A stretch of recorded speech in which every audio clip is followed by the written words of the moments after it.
without further ado, now we start the Psychedelic Studies Book Club Drug Use for Grown-Ups. I'm just going to be pulling out highlights and quotables and facts, things that I want, discussion topics or stuff that moved me. That's like the bridge we're trying to build, is this divide between people who have experienced mind-altering substances and have had positive experiences, and like the people who have never tried anything and have no possible idea the benefits.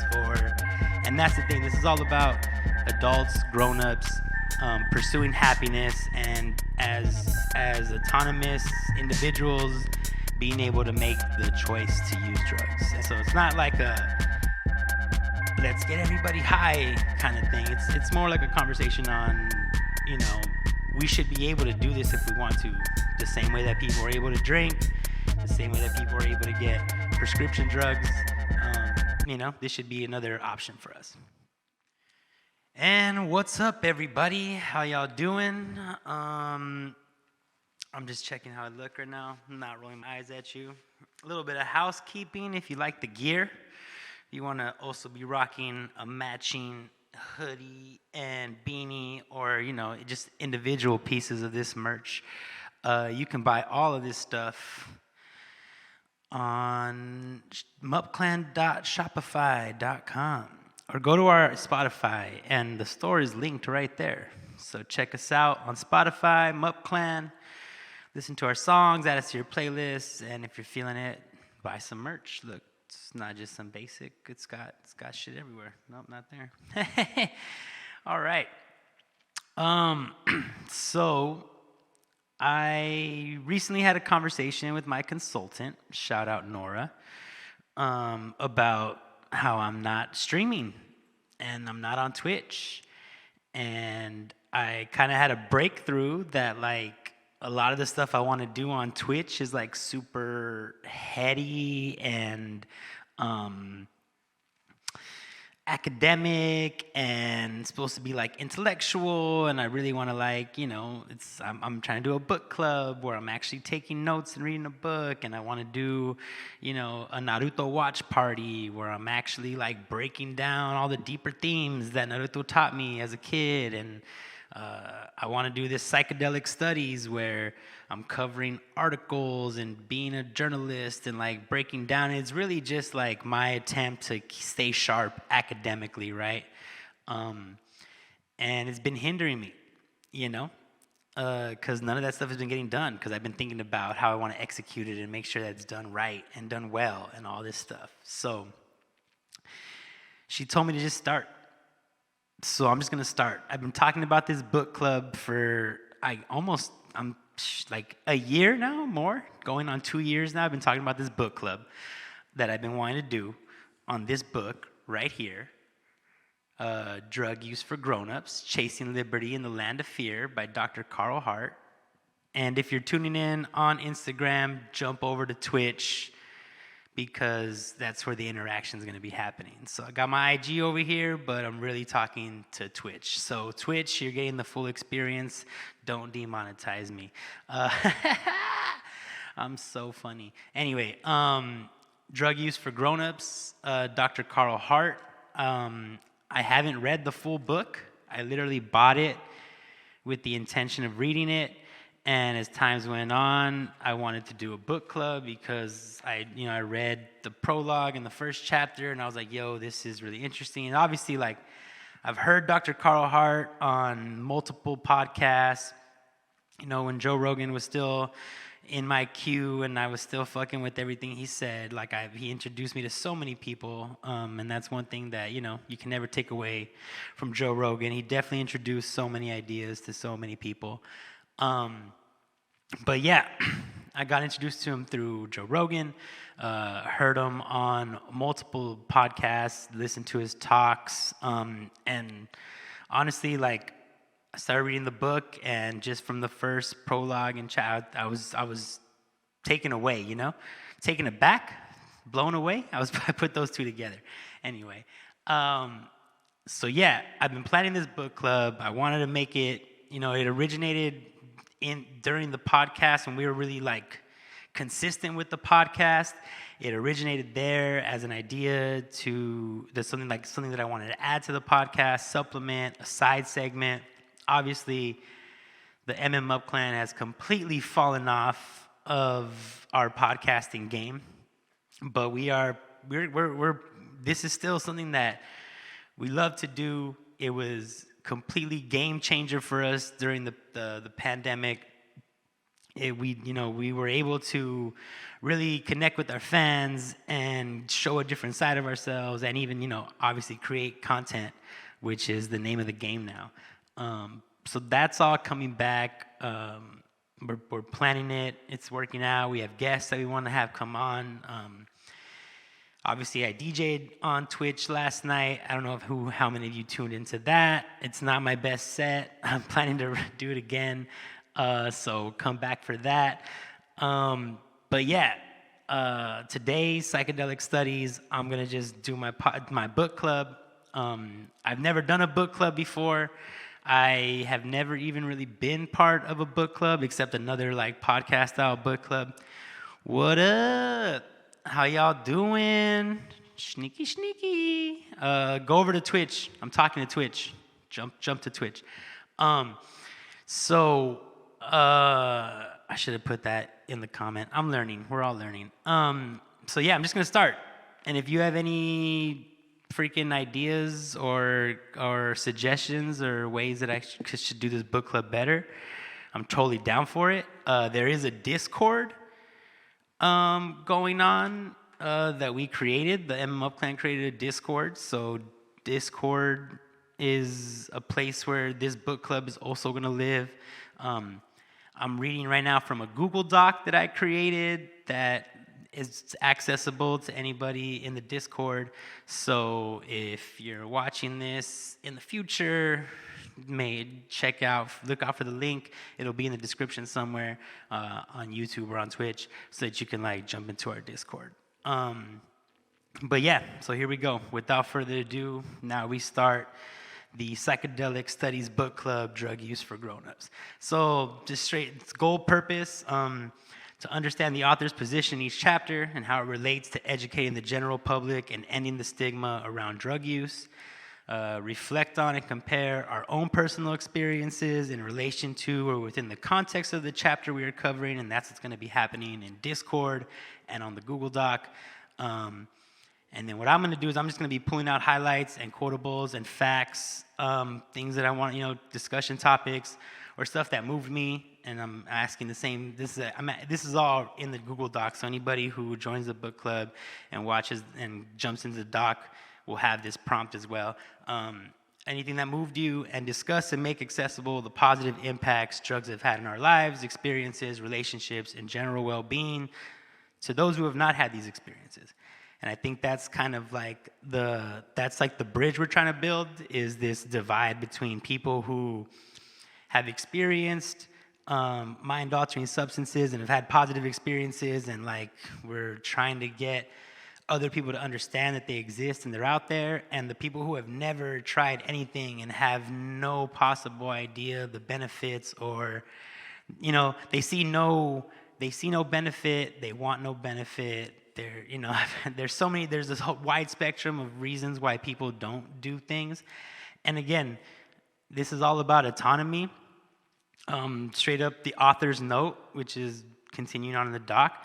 I wrote this book to present a more realistic image of the typical drug user, a responsible professional who happens to use drugs in their pursuit of happiness.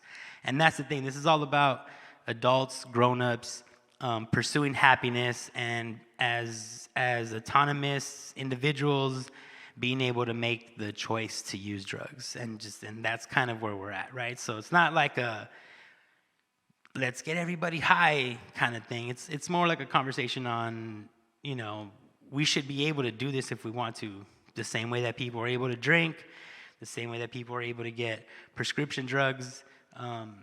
This should be another option for us. So the prologue starts. Time to grow up. Basically, it talks about the use of drugs in the pursuit of happiness is a right that should be protected by the government. That's kind of his main premise.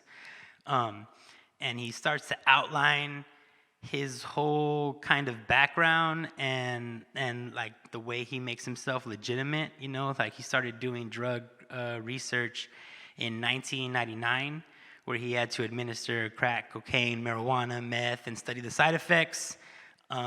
He was also given multi-million-dollar grants by the National Institute of Drug Addiction. And when I say him, I'm talking about Dr. Carl Hart, the author of the book, obviously. So, yeah, that way we're all on the same page. So Dr. Carl Hart in 1999 was administering drugs, and he had a grant to study drug addiction, and he spent 20 years observing brain, drugs, behavior, and policy. And he was like a big believer that poverty and crime were a result of drug addiction and use. And that's kind of where he starts the book, is like, I believed all this stuff, I worked in all this stuff, I did all this stuff. And there's, you know, he also says that, you know, in the results of the studies, cannabis temporarily diminishes short-term memory ability in frequent users, and he gave lots of anecdotes from this pot study where he kind of mentions like there were no stereotypes in the people that were signing up to take weed, right? They were ambitious, on time, reliable, didn't quit the study even though there were so many things they had to do to be a part of it. They were responsible for the most part, you know?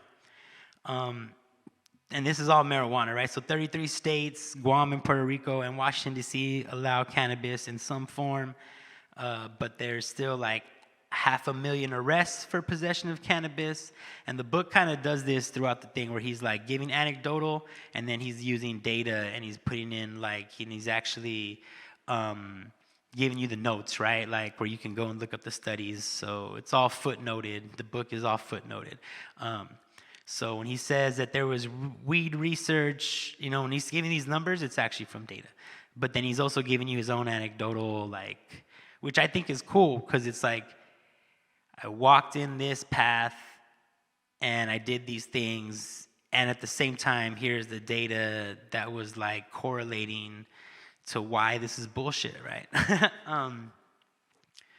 So in 2000, he did weed research that was basically only looking for the negative, which is another thing that was eye-opening, right? A lot of these institutions, when they give you grants, they're telling you to go find the negative effects of drug use. They're telling you to go find addiction. So that's what you're gonna look for. You're paid to look for it, and you're gonna go find it, regardless if there's all these other data points showing that there's benefits or no harm. You're looking for that curve, right? So the data showed virtually no disruptive effects on complex mental abilities. He did say that there was short-term memory loss in frequent users, but that on the flip side, there was actually euphoria and pleasurable feelings, and so there was like a way more focus on the negative effects as opposed to looking for benefits, right? And then I quote, this is a direct quote, "Over my more than 25-year career, I have discovered the most drug use scenarios cause little or no harm, and that some responsible drug use scenarios are actually beneficial for human health and functioning. Even recreational drugs can and do improve day-to-day living.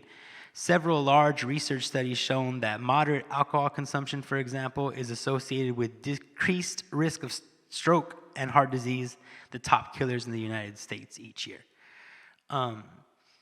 End quote. And then he goes on to define what a grown-up is, right? Because the book is called, oh, what up, Barlos? Yeah, man, I'm finally doing my book club, bro. Long overdue. I'm actually gonna need some water. I'm not prepared. See, this is why you just start, and then people watch you grow as you go. So yeah, the book is called Drug Use for Grown-Ups, right? So he goes on to define what a grown-up is. A grown-up is, quote, "an autonomous, responsible, well-functioning, healthy adult. These individuals meet their parental, occupational, and social responsibilities. Their drug use is well planned in order to minimize any disruptions of life activities. They get ample sleep, they eat nutritiously, and exercise regularly. They do not put themselves or others in physically dangerous situations as a result of their drug use, end quote. So that's what a grown-up is. And if we're going to relate this to my own personal experience, there has definitely been a majority of my life I have not been a grown-up when it has come to drug use.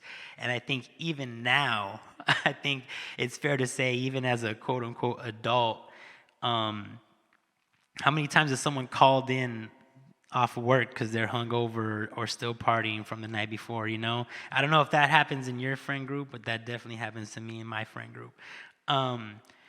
So obviously, I don't think this is like a hard line, because I would still define those people and myself as grown-ups. I mean, you know, every once in a while you call out from work, whatever. I guess that's part of the well-planned, though, is like you have sick days for this kind of thing, right? You plan to take vacation time. But here's another quote. And I put this one in bold. So again, I'm reading straight from the doc. So if anybody is interested in what I'm reading, jump on the Discord and you'll have access to this Google Doc. So drug use is not for everyone. That's a quote from the book. And this book is not about addiction, right? And he goes on to say that, like, so much of the literature is focused on addiction, and addiction is a real thing, and a certain percentage of the population are always going to suffer from addiction, and it's not something to be minimized or laughed at, or, you know, if anything, it needs to be taken serious. But this book in particular is not about addiction, and so much of the literature out there focuses on addiction as its premise, and focuses on abstinence, or, you know, how to quit doing drugs, or, you know, things like that. That the market's kind of oversaturated. So this book is not about that. This book is literally telling the other side of the story, right? This book is and as you're gonna find out, the majority of the population, right? So let me just get there. I'm over here segueing for myself already. So he goes on to define addiction, right? Because he says drug use is not for everybody, and this book is not about addiction, but he's like, let's talk about addiction. So, and this is on page 11, if anybody has their book at home and they're following along. The definition, the bottom line is on page 9, the definition of a grown-up is on page 10, and the definition of addiction is on page 11. Quote, a person must be distressed by their drug use. In addition, the individual's drug use, I'm fixing the doc, must interfere with important life functions such as parenting, work, and intimate relationships. This use must take up a great deal of time and mental energy, and must persist in the face of repeated attempts to stop or cut back. That is the definition of addiction. And I think at one point I would fall under this definition, if we're being honest, and I'm relating this. Coming out of the closet about my drug use, I definitely was an addict. I mean, and once an addict, always an addict. I don't know how Carl Hart feels about that, but that's definitely my understanding of it. Yeah, let's continue. These are all stats from the book based on studies and shit, all footnoted. 70% or more drug users do not meet addiction criteria. 10% to 30% is the addiction rate across drug users. So that's like a steady statistic that's always consistent, is 10% to 30%. And that's why when people say, oh, like, legalizing drugs or marijuana decriminalization or any of that stuff actually is going to cause more people to become addicts, you just have to look that, like, that same percentage is consistent across the board. So there hasn't been an uptick in that, you know, over the time since they've been keeping the data. Addiction is the minority effect, but majority of the attention and research and press. And that's kind of what I was already kind of hinting at, right? Is that, like, it's only 10 to 30% of users are actually addicts, but most of what we hear about is about crime and addiction and rehabilitation, and most of the studies and the research are all trying to push this addiction narrative, and and he says it right here, and I think I don't know if this is a direct quote, it's not in quotations, but I pulled it straight from the book for sure. Drugs do not cause addiction. Addiction usually happens, and I think this is a quote, so I should have probably quoted all this. Addiction usually happens with co-occurring psychiatric disorders or socioeconomic factors such as unemployment and under-resourced communities. And I'd also like to add in there like trauma, right? And under-resourced could just mean that people don't have access to mental health, or they can't get out of abusive relationships or abusive households because there's no resources for that, right? And that all can also lead to addiction. That's my own little adaptation right there. That's not from Carl Hart. I was just making sure to highlight that as my own personal understanding. Government, scientists, and media have distorted negative effects, taken away this legal right, which should equate all drugs to alcohol, regulated and taxed.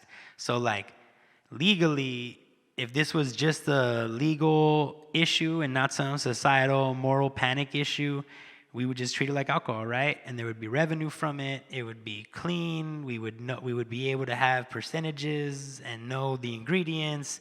And but America's not really good at giving people the ingredients of stuff. But yeah, like it's clear that they tried doing prohibition, and I think we're going to talk about that. He also does like a quick overview of how that didn't work. But in page 13, the quote says that there should be a legal right to sell, purchase, and use recreational drugs, and that the government should protect that right. And that's kind of that's the hill that he's dying on, right? Is that like he believes that this is a tool that could be used in the pursuit of happiness, and that falls under the Constitution that the government should protect.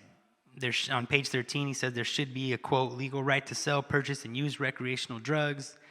And then he does something super courageous, right? And maybe not, he'll go on to say that it's not that courageous, but I think in the book, he comes out as a heroin user for recreational purposes. Spoiler fucking alert. Dr. Carl Hart comes out as a user of heroin for recreational purposes and hopes to educate his children with his story and the science. So, like, for all those people that are like, oh, what about the kids? And are you going to let your kids smoke weed? You're going to tell your kids you smoke weed? Like, young people, it's like, bro, like the best way to equip young people is to educate them and not to lie to them and not to keep the truth from them. They're going to find out. The internet, right? TikTok, Twitch, Instagram, Google, it's all there already. They're going to find maybe not as nuanced or educated or caring or compassionate people telling them this information, So, might as well be you. Might as well be me. Might as well be Dr. Carl Hart. And that's why we're reading this book. So yeah, chapter 1. So that was just the author's note and prologue, right? And now we're going into chapter 1. I should have got some water. You know what? Give me a second. I'm going to grab some water real quick. Right, sorry. SHNEAKY was parched. All right. All right.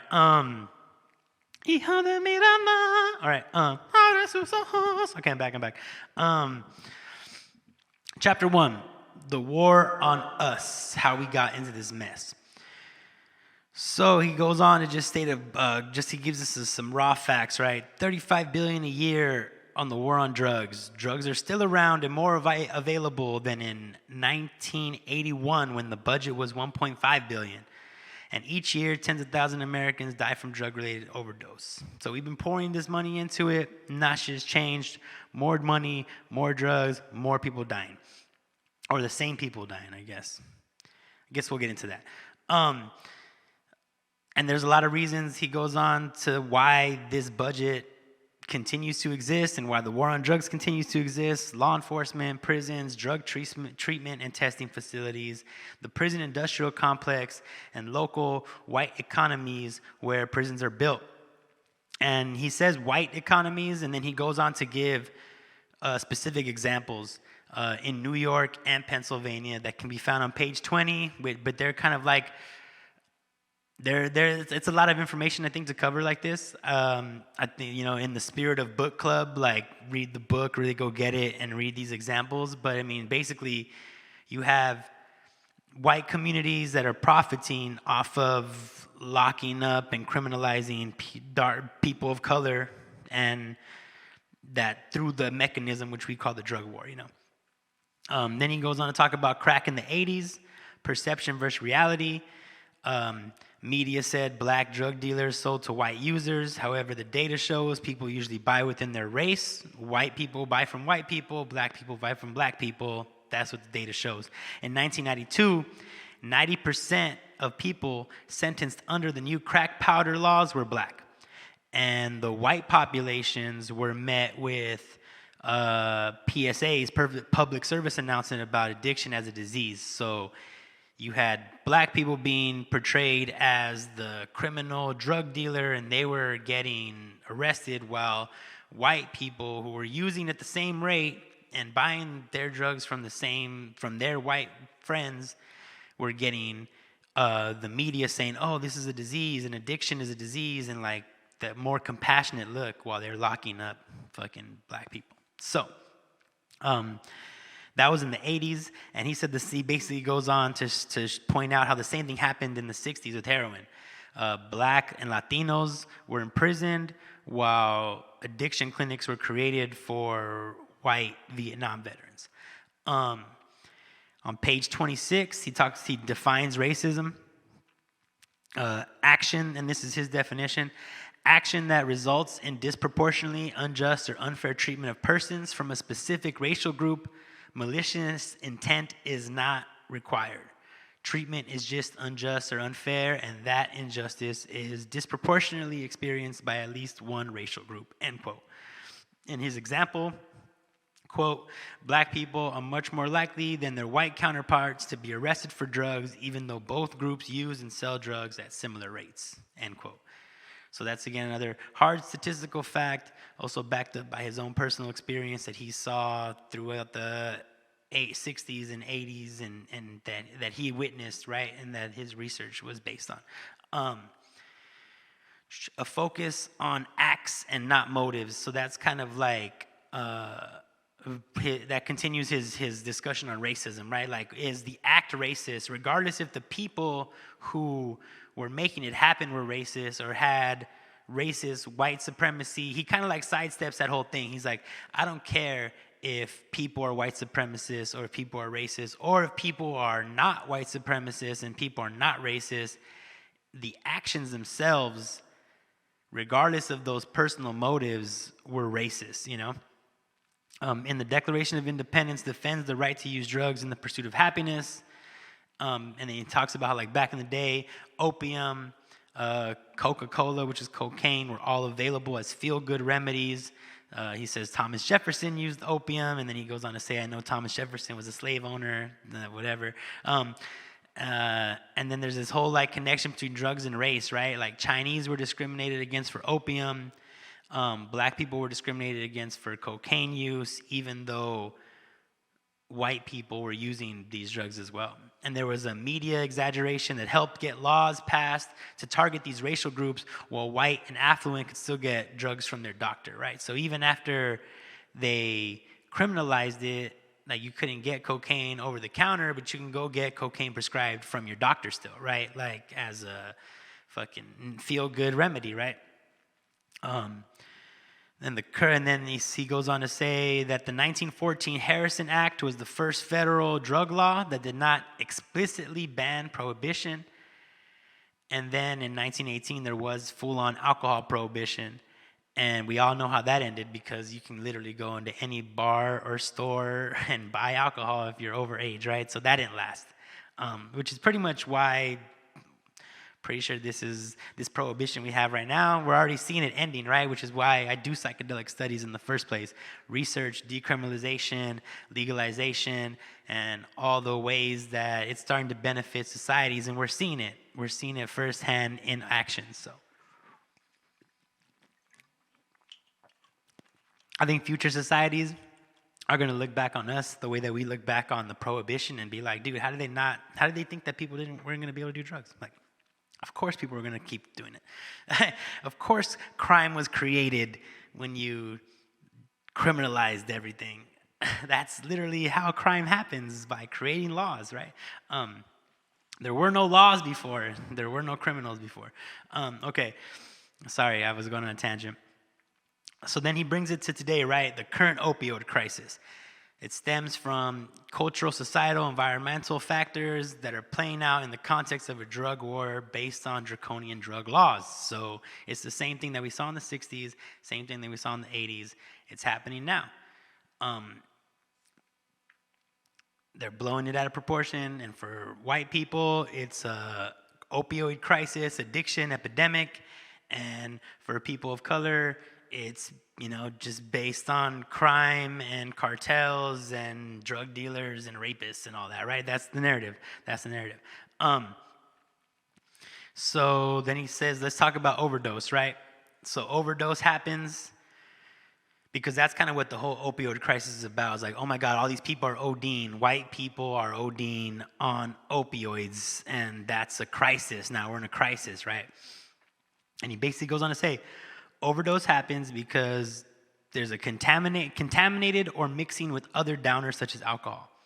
Less than 1%, no, less than, wait, I wrote a fraction, okay. Less than 1/3 heroin users and less than 1/10, or no, wait, I think, is that 1 out of 3? You know what, Google be changing things. It's either 1/3 or 1 out of 3. No, I would have wrote 1 out of 3, right? Anyway, he's saying that there's less than this percentage of people become addicts. And so the fact that they're saying that there's like this crazy opioid crisis and addiction rates are going up and all this is causing overdoses, he's like, that media reporting is bullshit. And he says it on page 36. And I quoted it, so it's a quote, bullshit. And then he goes on, this is all quote, and I think some of this is like in a sarcastic tone. So it's like, white folks are the real victims of this tragedy and an evil drug. Reckless doctors, degenerate, non-white drug pushers, or big pharma are responsible. And that's who the media is portraying as responsible, right? That like white people are victims of opium is bad, fentanyl bad, all this stuff is bad, and that it's the doctors and big pharma and these people of color who are selling drugs to our communities, and these are all the problems, right?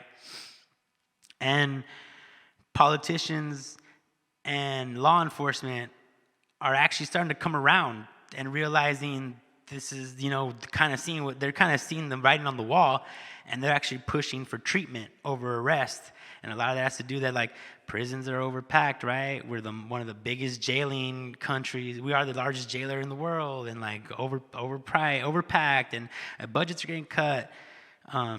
But yeah, so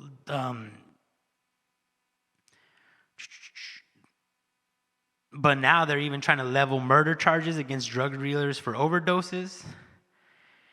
And again, he gives like another example of kind of like this racism regardless of motive. But I think in this case, this was like some straight up racist shit on page 37. You can read about that.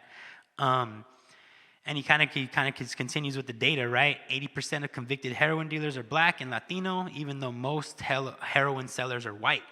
So that's on page 38. That's a straight up data point that like black and Latinos are being arrested, but the data shows that it's mostly white people that are controlling that industry.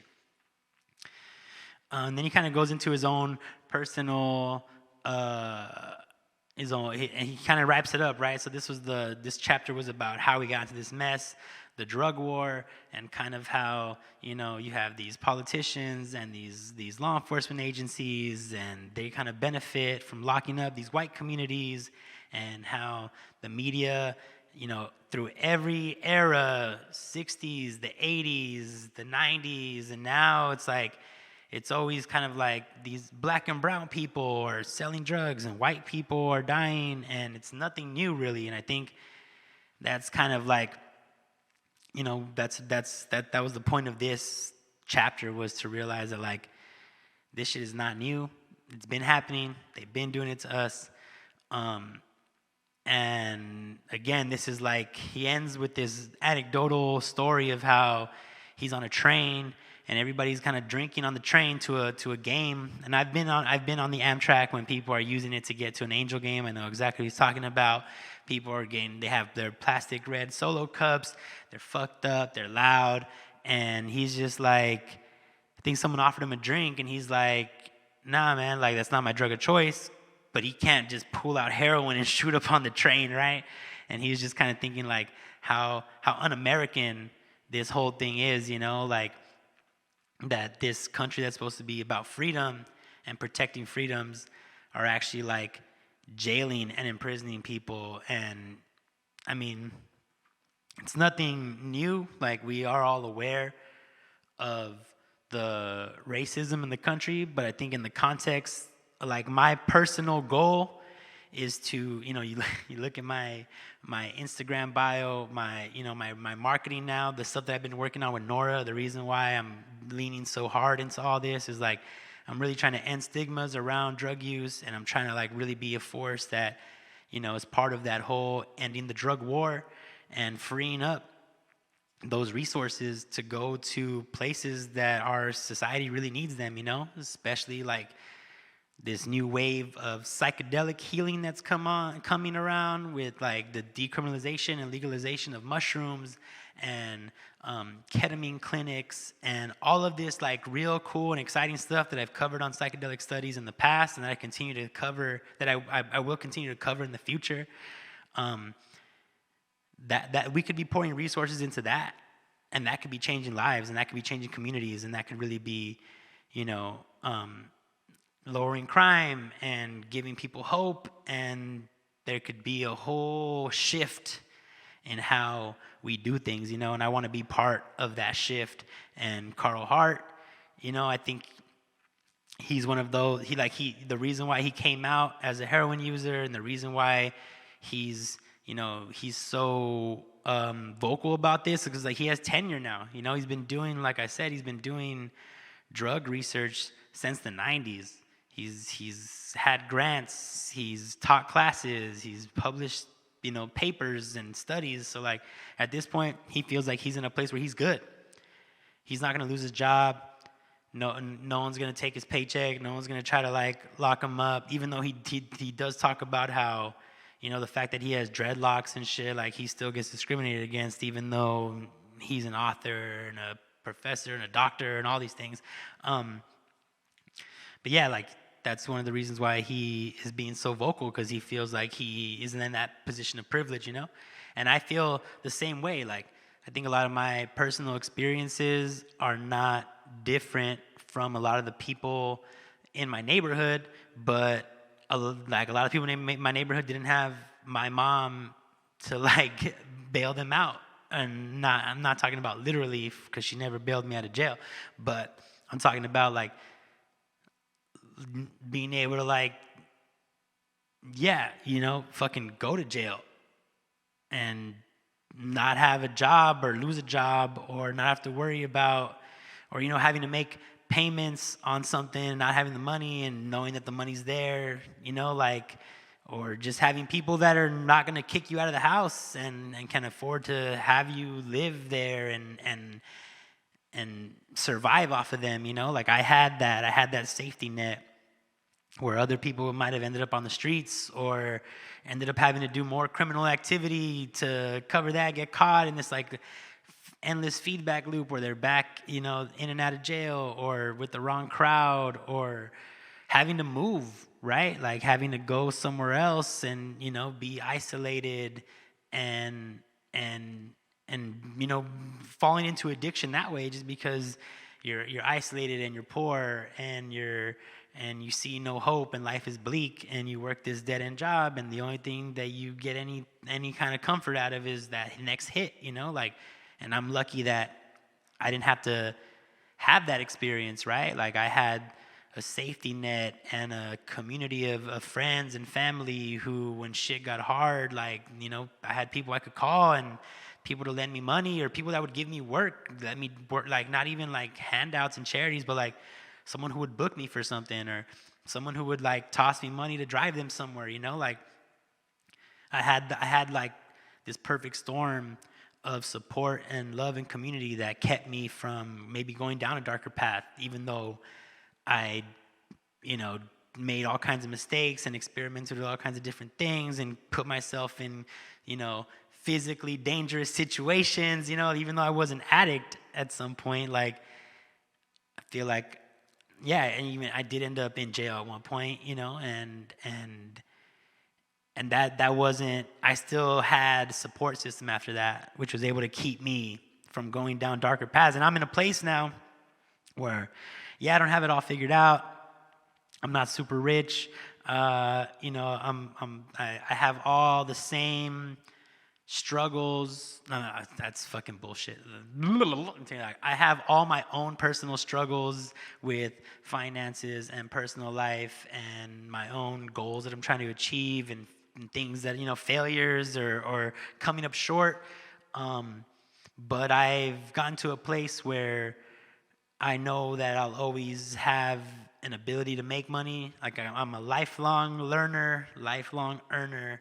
Like I'll be able to continue to adapt and grow. And if I ever needed to like really do anything that I needed to do, that I have the means of doing it.